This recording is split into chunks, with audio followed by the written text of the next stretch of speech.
The trap was not that he hurt you. The trap was that he kept giving you a reason to wait after he hurt you. That was the part that wore you down. He did not have to love you well to keep you emotionally tied to him. He only had to be warm often enough to make your pain doubt itself.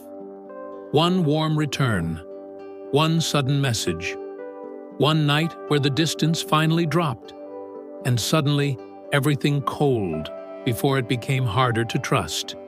So you did not let go when the truth first showed up. You let hope step in and soften it. You told yourself he was confused, overwhelmed, scared. You replayed the version of him that reached for you, not the version that kept leaving you alone with the weight of the connection. Because your mind was not trying to hold on to pain. It was trying to make sense of the contrast. That is why this felt so hard to leave. The bad moments hurt you, but the good moments trained you to wait. They taught your heart that relief might be right around the corner. So every time he pulled away, part of you did not read it as an ending. You read it as a space you had to survive until the warmth came back.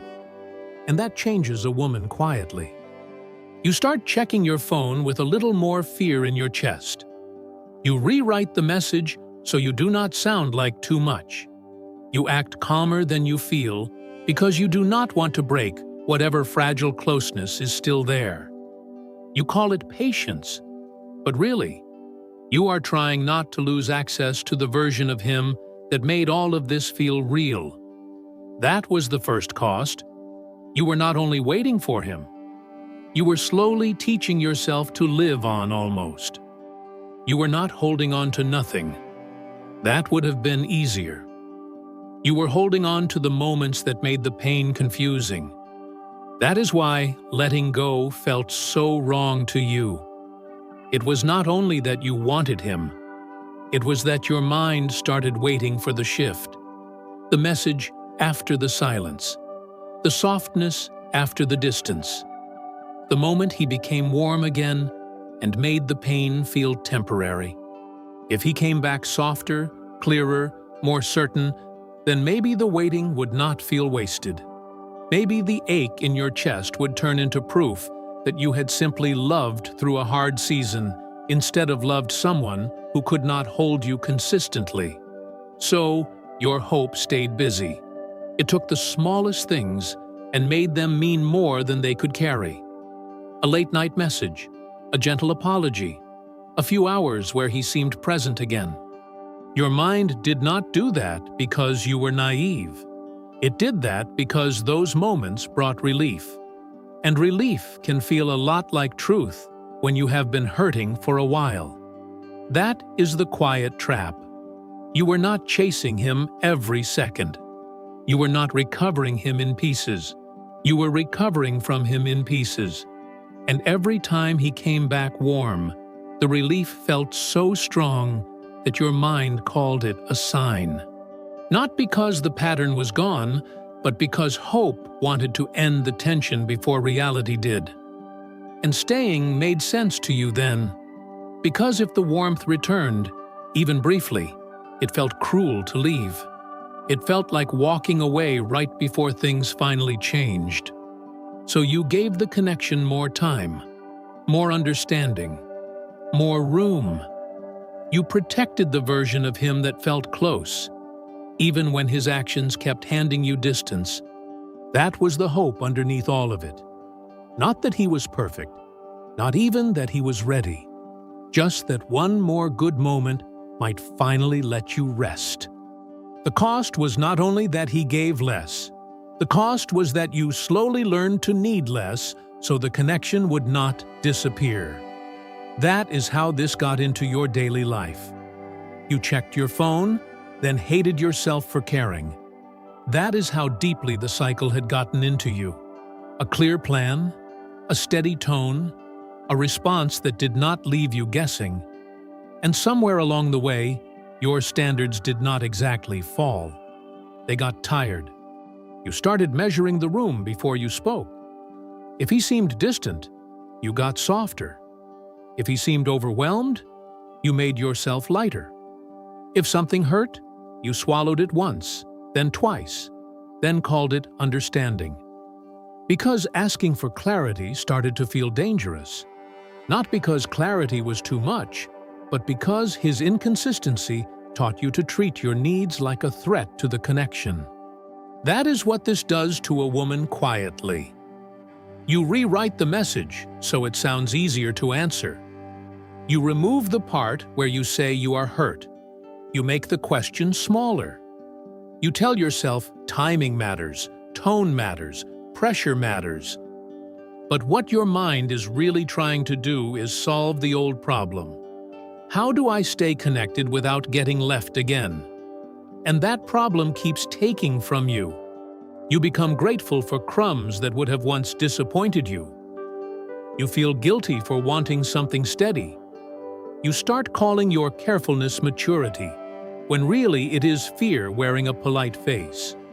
You are not becoming more peaceful. You are becoming more manageable. That is the contradiction that stings. You were trying to protect the connection, but the person you kept sacrificing was you. The hardest part is that this did not always look dramatic. It looked like silence, delay, a message you never sent, a question you asked halfway, a smile you forced so he would not feel accused. And all of it added up to one private loss.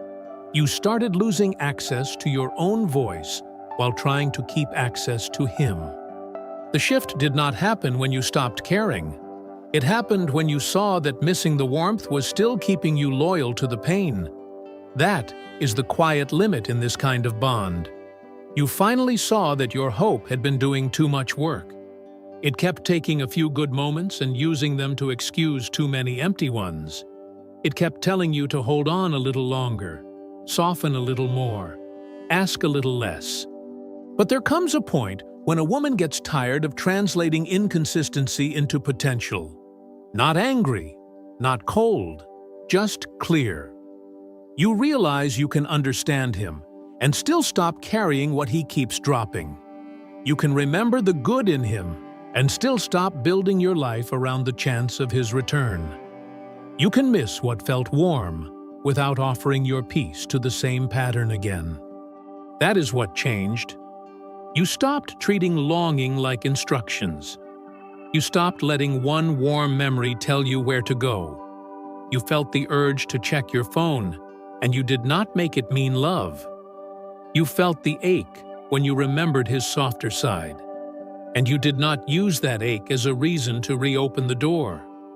You let the feeling be sad without letting it become a decision. Because your mind had spent so long connecting pain with possibility that even silence started to feel like something you had to wait through. Now you see it differently. Silence is not always depth. Distance is not always a wound you are meant to help heal. And warmth that only appears in flashes is not the same thing as safety. That truth hurt, but it also freed something in you. Because the real limit was never only about him.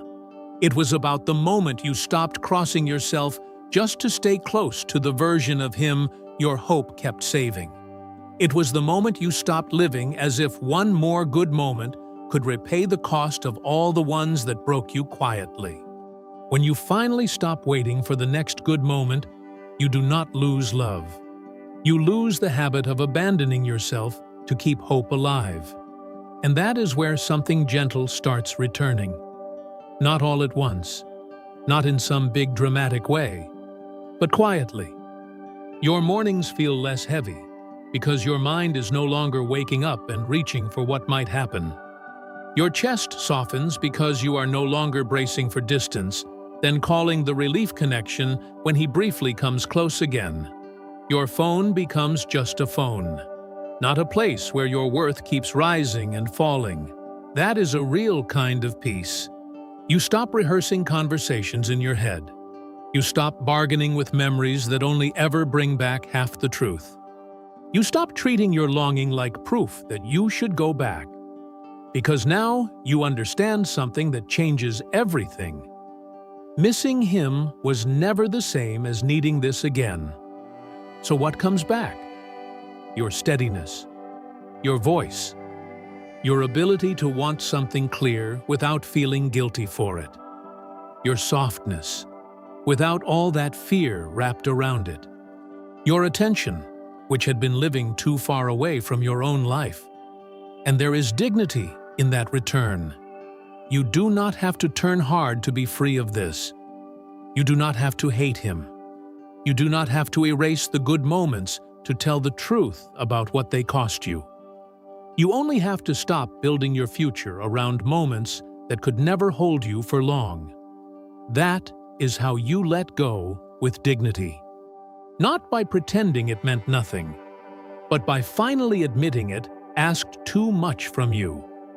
And when you do that, something very quiet begins to come home. The part of you that no longer wants to live on almost. The part of you that wants calm more than confusion. The part of you that finally understands that peace alone is still better than closeness that keeps hurting.